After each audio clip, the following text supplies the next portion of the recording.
Today we are talking about an article in the editorial page, an ordinance and its constitutionality and the scrutiny. Before going into this article, let us talk about Article 123 of the Constitution. Article 123 gives special powers to the President, a lawmaking powers and the legislative powers to the executive.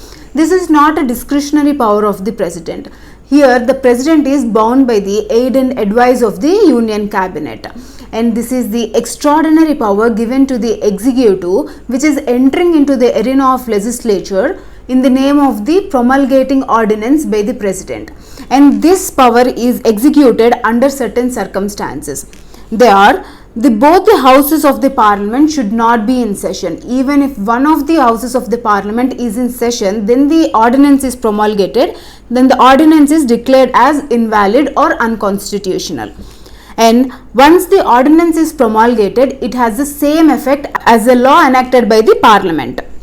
However, once the Parliament meets again, it has to be approved by the Parliament within 6 weeks. Otherwise, it will be lapsed.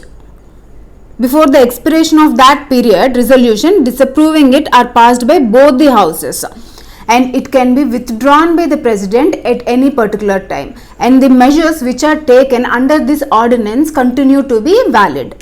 So this is all about Article 123. Article 123, it clearly said in the Constitution that this extraordinary power should be used in the extraordinary situations where the President thinks that the immediate action is necessary to enact a law on certain policy where the Parliament is not available for making such law.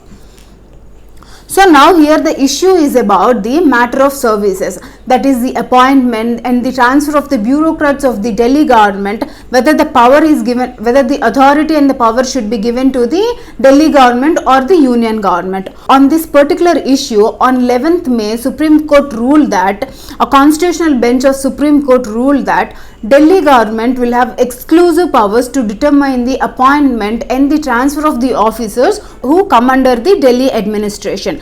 But within a week, on 19th May, the President of India exercised the ordinance making power under the Article 123 and flipped the judgment of the Supreme Court and given the powers to the Union government. Since many years, there has been a constant tussle of power regarding the administrative activities between the Delhi government and the Lieutenant Governor's office, which is led by the Union government, especially by the Ministry of Home Affairs.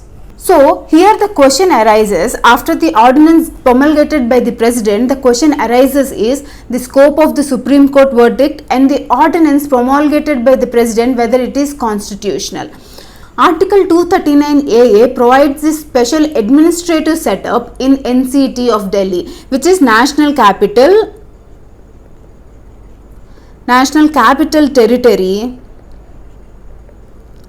of Delhi.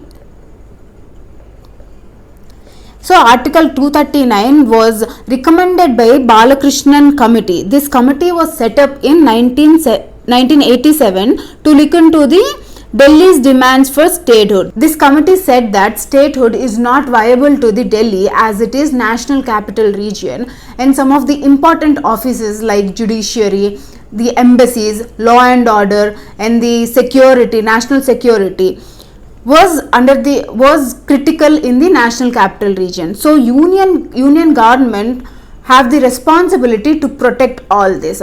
So the committee said that union government should have some powers and control over the national capital region, but as far as the day-to-day activities are concerned, it requires the federal government. So a unique model was recommended by the Balakrishnan Committee, that is where the introduction of the Article 239AA came into effect by 69th Amendment Act of 1991.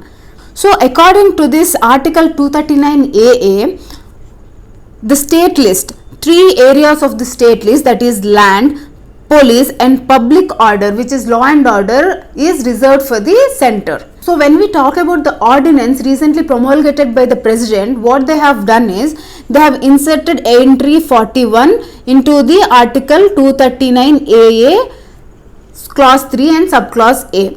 In actual, entry 41 deals with the matters of services. so which is in the state list. So Delhi government has the exclusive powers dealing with this entry 41, but by introducing this entry 41 into the Article 239AA clause 3 subclause A, it expanded the scope of accepted matters, and it also got reserved to the central government. Here the question is whether the Article 239AA can be amended by the ordinance promulgated by the President. For that, if you read Article 239AA clause 7 subclause A, it says that you can make laws for only supplementing the provisions contained in the various clauses of Article 239AA.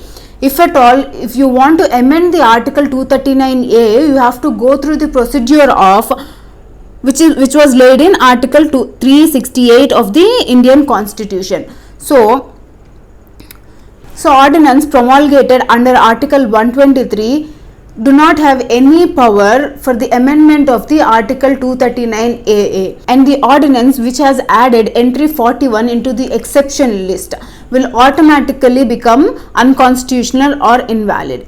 So according to the writer, if it is taken for the judicial review, it will be determined as unconstitutional, as Article 123 is not immune from the judicial scrutiny. So as in the past, we can see that in 2017 in Krishna Kumar Singh versus State of Bihar, court held that the satisfaction of the President under Article 123 is not immune from judicial scrutiny. Powers under Article 123 is not a parallel source of lawmaking or independent legislative authority. It was further held that the court is empowered to look into the relevance of the materials placed before the President, but not its sufficiency or adequacy. So ordinance is likely to struck down since it expands the accepted matters in the Article 239AA clause 3 and subclause A.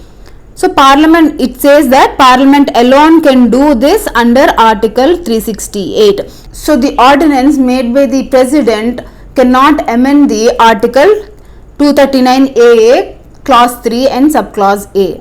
So this is all about the article today. For more such videos, please like, share and subscribe to our channel. Thank you. All the best.